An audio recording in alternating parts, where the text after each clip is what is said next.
The NASCAR Cup Series heads the Indianapolis Road Course, and we see probably one of the biggest shit shows so far in the NASCAR Cup Series so far in the 2022 season. What's going on, guys? It's Daniel, and welcome back to our video. I just got done watching NASCAR Cup Series race from the Indianapolis Road Course of Verizon 200. Man, this race is absolutely crazy. Let's go ahead and talk about it. So, before the green flag drop in today's race, a couple of drivers have to drop in the rear, that being Cody Ware and Eric Almirola. Cody Ware for unapproved adjustments, and Eric Almirola for an engine change, and both started at the rear. So on the start of the race, you had Tyler Reddick, who won the pole leading on the inside, and Austin Cindric on the outside.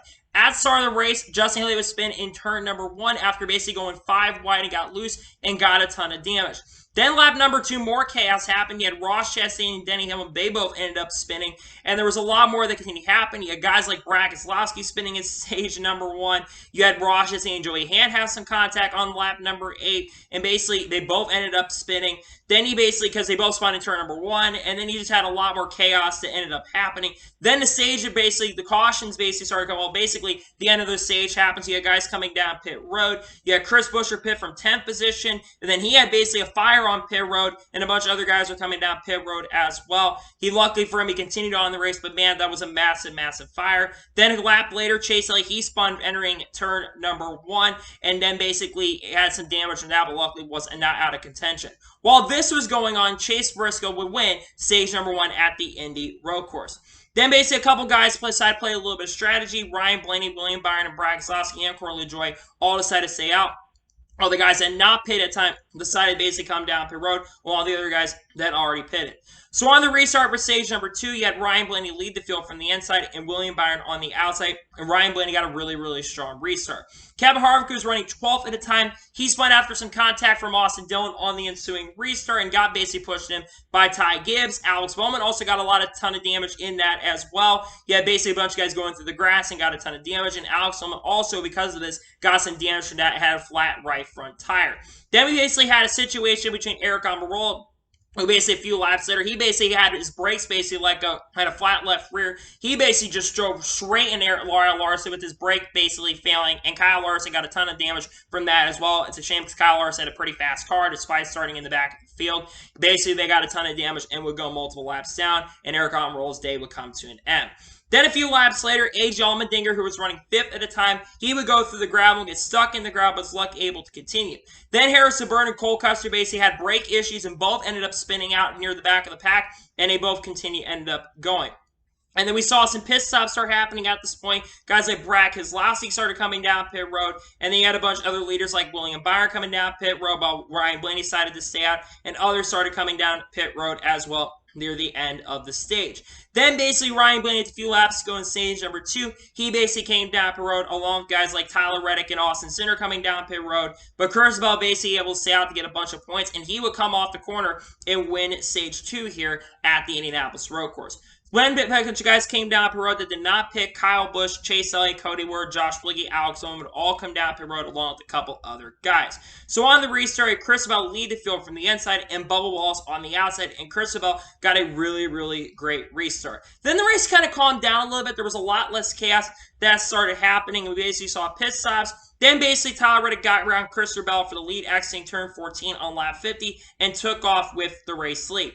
Then, technically, the final lap pit stops of the race happened with technically 32 laps to go, with Tyler Reddick, who pitted from the lead, with Christopher Bell right behind him. Tyler Reddick basically had to take a little bit less fuel and have to take as much fuel as Christopher Bell, so he easily won the race off pit road. And then Ryan Blaney, a few laps later, he came down pit road and basically decided to take a fuel strategy by taking fuel only because tires really had not mattered in this race. He basically had the lead. He was probably going to have the lead, but ended up stalling on pit road and lost a couple of positions. And then we saw more pit stop happening. Guys like Chase Elliott, Ricky Stenhouse, and Martin Truex Jr., they all came down pit road. Then a couple laps later, A.J. Allmendinger, Austin Cindric, and Daniel Suarez, they came down pit road. And then on lap 60, we see a little bit of trouble for Daniel Kvyat, who spun in turn number 4, had a flat right rear tire, and basically came down pit road. Luckily for him, the caution did not come out. But then a lap later, the caution would come out for a pretty major incident, being the first major incident of the day for Kyle Larson, who basically lost his brakes and drove straight into Ty Dillon. Unfortunately, the brakes, he tried to turn it to the right, so he didn't hit Ty Dillon as hard, and Kyle Larson really got into the Ty Dillon. That was a very scary and very serious wreck. Luckily for both of them, they were both okay. Kyle Larson did go apologize to Ty Dillon. It's a shame because it was Kyle Larson's birthday today as well, his 30th birthday. It would have been a great birthday gift for him to win. He's my pick coming into this race. It's unfortunate Larson had some issues. It's just when you have brake damage and your brakes basically fail, there's really nothing you can do, and you really can't put any blame on anybody for that. We see a little bit of strategy where some of the guys in the back, guys like Joey Hand, Austin Dillon, Chase Briscoe, they came down pit road while most of the rest leaders stayed out. So on the restart with technically 18 laps to go, you had Tyler Reddick lead the field from the inside and Christabel on the outside. And Tyler Reddick got a great restart and jumped out front. Meanwhile, Christabel basically got pushed wide and fell back to 7th, with Ryan Blaney getting a really strong run and getting up to 2nd position. Then in turn number 8 and 9, going through the S's part of the track, Kevin Harvick and Alex Bowman got together. I think Joey Hand also was involved in that, and both Alex Bowman and Kevin Harvick would fall the race because of that damage. Then basically A.J. Allmendinger got on the radio a lap later complaining about heat exhaustion inside of the car, basically running 2 races and not having your cool tank or anything like that inside your car. That's really unfortunate. And then with 12 laps to go, Cole Custer, he would spin in turn 6 from 20th after contact with Stenhouse, but luckily was able to continue. And then basically Chase Elliott got up to 2nd around Ryan Blaney eventually and tried to catch Tyler Reddick. And what looked like it was an easy Tyler Reddick victory does not have to come easy and have to work as hard, because with 6 laps to go, Christabel, who basically has flat spotted tires, he had a flat left front or flat right front tire. He would basically bring out the caution due to debris coming off his car. After a pretty solid day, Christabel would have a flat tire, bringing out the caution for debris. So then we saw a little bit of strategy. Guys like Denny Hamlin, Brad Keselowski, Stenhouse, and Eric Jones came down the road while the rest leaders stayed out.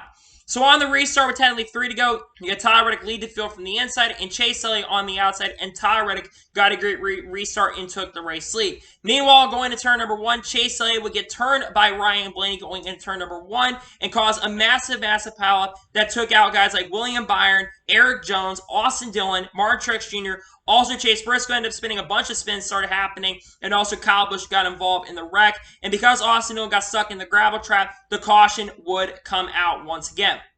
And then because of this, we would go to a final overtime restart with Tyler Reddick leading the field from the inside and A.J. Allmendinger on the outside. And we saw Tyler Reddick get a great restart on Allmendinger. Meanwhile, Ross Chastain decided, you know what, I'm going to drive into the access road, drives completely off the access road, and basically rode off and took the race lead. Technically, and Austin also took that shortcut as well. Ryan Blaney was spin from basically a top 5 in front of Allmendinger, and we lose a ton of positions. And it became a 3-way battle between Tyler Reddick, Ross Chastain, and Austin Cindric. Tyler Reddick would get the race lead back around Ross Chastain with a few laps to go, and it came a battle between all 3 tires. And basically, Tyler Reddick got a great restart, jumped, basically got a great run around Ross Chastain, and got to lead as they were coming to the white flag. Tyler Reddick had a hard charge, and basically Austin Cindric had a great run at him, going for 2nd position, technically on Ross Chastain at the time. But Tyler Reddick, after all the chaos and all the controversy, he would come off the final corner and win at the Indianapolis Road Course, picking up his 2nd career NASCAR Cup Series victory and winning his 2nd race of the 2022 season, of course, pending post-race inspection.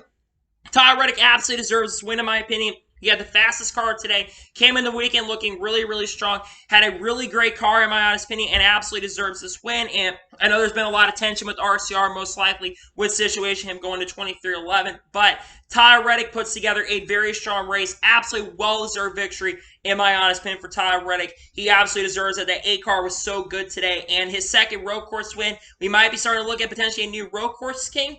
I'm not entirely sure, but Tyler Reddick, congratulations on the win.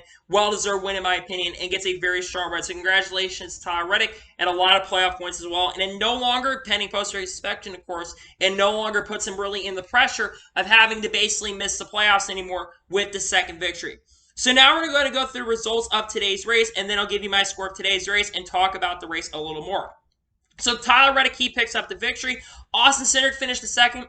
Austin Cindric was the top 5 car most of the day. He wasn't as good as Tyler Reddick or Christabel most of the day, but he had top 5 car, really strong speed in the 2 car. He did great though, gets a very solid top 5 finish. He's been getting a lot more momentum recently. I know Pocono didn't go well, but gets a really strong 2nd place finish. Harrison Burton finishes 3rd. How about a really awesome run for Harrison Burton? I don't think Harrison Burton had really a fast car, but he had a top 10 car at one point, was running a top 10 near the end of the race, and gets his first career top 5 finish, first career podium finish nonetheless. Great run from Harrison Burton. Todd Gilliland finishes 4th.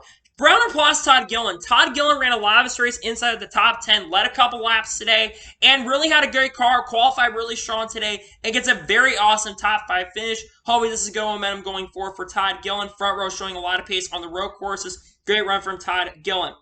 Bubba Wallace finishes 5th on a road course nonetheless. How about this for Bubba Wallace? This is Bubba Wallace's 3rd consecutive top 10 finish, his 2nd top 5 finish in the last 3 races, and his average finish continues to go down. This 23 team is really starting to click a lot more. This is the best I've seen Bubba Wallace ever perform in a season. He's got a shot at potential top 20 points by the end of the year. Amazing run for Bubba Wallace in 5th. He absolutely deserves it. Ran a lot of this race in the top 10. Yes, he kind of got up there because of a lot of chaos near the end, but at one point, a lot of this race he was in the top 10, so major round of applause. That Xfinity Series experience really helped him and gets a very well-deserved top 5 finish.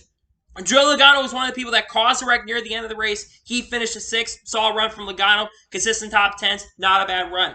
AJ Allmendinger finished 7th. Unfortunately, not able to sweep the weekend after basically winning yesterday in the Xfinity Series. Really strong run from Allmendinger. He had a shot to win, but after all the chaos, he finished 7th. Saw a top 10 run for Allmendinger. Michael McDowell finishes 8th. How about that for Michael McDowell? He really is going to need to make those points up on the guys in front of him. He lost 100 points. Of course, they are appealing the penalties, but Michael McDowell gets a very solid top 10 run in 8th place. Ran top 10 a majority of the day. His car wasn't as good as the guys in front of him. He gets a very solid top 10 finish.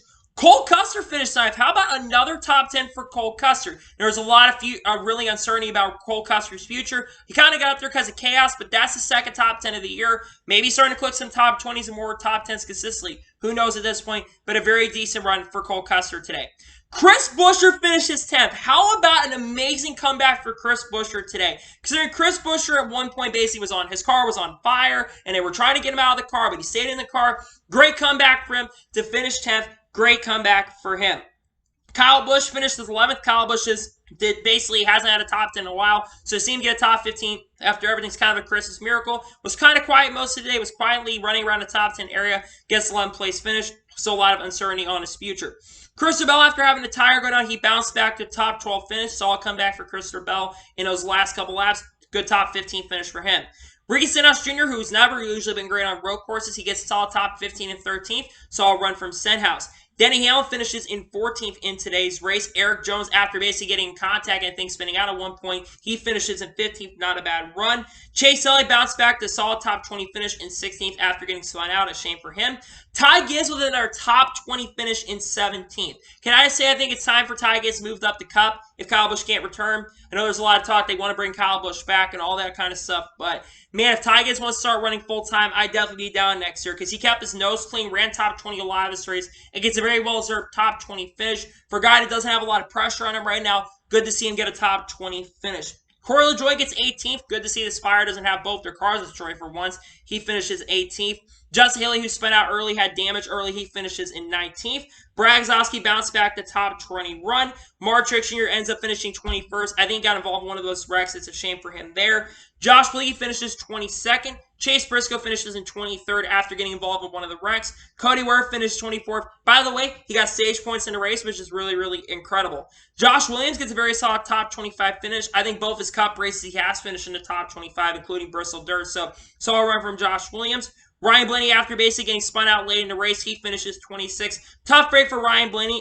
I think Ryan Blaney did have one of the fastest cars in this race. It's a shame they ended up finishing 26th, but it is what it is. Ross Chastain finishes 27th. He actually crossed the finish line second, but because he decided to go ahead and use that access road and decided not to slow down and get the position back, he got a 30-second time penalty. He didn't even try to slow down. He basically ran through that. So, right call from NASCAR, in my opinion. Great. I mean, he had a good car today. Not fantastic, but a good car, but he gets 27th. Daniel Suarez also looks like he got a time penalty as well because he finished 28th. Both cars had top 10 speed. It's a shame the track has kind of cost themselves, but you can't go through that access road. NASCAR said there was probably going to be some track limits enforcement this weekend, so kind of can't do that kind of stuff, and you got to use your head a little bit. Now, Chastain, in my opinion, I don't think he was that stupid. Basically said, I basically joked that I was on my bat. So, Chastain and Suarez both end up finishing near the back. Joey Ham finishes 29th, 1 lap down. Austin Dillon finishes 30th after basically having contact and spinning out, getting stuck in the gravel trap. William Byron unfortunately fell out of the race due to the damage late in the race. He finished 31st. Tough break for him at a top 5 car today. Alex Owen finishes 32nd. Kevin Hart finishes 33rd. 34th for Ty Dillon. Kyle Larson finishes 35th. Tough break for Kyle Larson. 36 for Daniel Kvyat in his first career start. Really tough break for Daniel Kvyat. I think Daniel Kvyat could have had a decent run today if not for mechanical gremlins and mechanical problems. But he got some laps today. Hopefully we get to see him more this year. I kind of hope we get to see him in Watkins Glen or a couple other races down the road. But he finishes 36th. Larice Hazens finishes 37th after mechanical gremlins. And Eric Almirola finishes in last in 38th place. So now I'm going to talk my overall thoughts on today's race and give you my score for today's race. Honestly, I thought the first 80 to 85% of the race, really the first, I would say 70 laps of this race before that caution came out 6 laps ago, I thought the race was really, really solid. There was a lot of great racing, a lot of chaos for sure, but it's kind of a lot of control chaos, but there was a lot of spins as well that really, really happened in that particular point in this race. Where I think this race kind of went a little bit wrong was near the end where all the chaos happened. But just like last year's race, you kind of knew that there was potential of this going to be happening. And the final 10 or 11 laps kind of hurt this race a little bit for me. There was just too much going on there. A lot of shit show stuff going on there. And it was a little bit too much for me, in my opinion, for this race to be really, really good. Don't get me wrong, I thought the race generally was decent. I thought this actually was a really solid race, and fair play to Indy Road Course. I thought this race was going to be better than last year's race a little bit, and it kind of did. I was a little worried after the Xfinity Series race yesterday, which wasn't really that great. But I thought this race was definitely better than Xfinity, but at the end of the race, kind of unfortunately, was kind of a shit show. And again, it's like the Clown Cup Series, like Darian said on Twitter. So I thought this race decent in my opinion. I'm going to give today's NASCAR Cup Series race overall an 8 out of 10. Like I said, thought this race was solid for sure before all the chaos happened. Again, I thought there was good moments for sure in this race. It's a shame the race kind of ended up being kind of like a shit show near the end, but it is what it is, so definitely kind of crazy for sure. So, anyway, that is going to be for the NASCAR Cup Series race from the Indianapolis Road Course. I want to thank you guys for watching. Please like and subscribe to the channel, notifications to be notified when a video does go live on my channel. Follow me on Twitter, Facebook, and Instagram, and support me on Patreon as well. Link description below over that. And comment your thoughts on today's race. What are your thoughts on today's race? Let me know below. Let me know your score in the comments below. And congratulate Tyler Reddick on picking up his second career Cup Series victory at the Indianapolis Road Course. Let me know in the comments below. Tomorrow on my channel, we're going to have a NASCAR news video. Definitely got a lot to discuss from this race for sure. We also got more stuff coming. We've got race picks for upcoming, of course, for Michigan. And then Wednesday, we'll have another NASCAR news video. Thursday, I'm going to have a video revolving around Kyle Busch or where he potentially could go heading into 2023, among other things. So I hope you guys tune into that. Also, just a reminder, on August 11th is going to be my first ever YouTube live stream. I hope you all are able to tune into that. So anyway, like I said, I want to thank you guys for watching today's video. And I'll see you guys next time for some more awesome NASCAR and other motorsports content on the channel like this. Take care, everybody.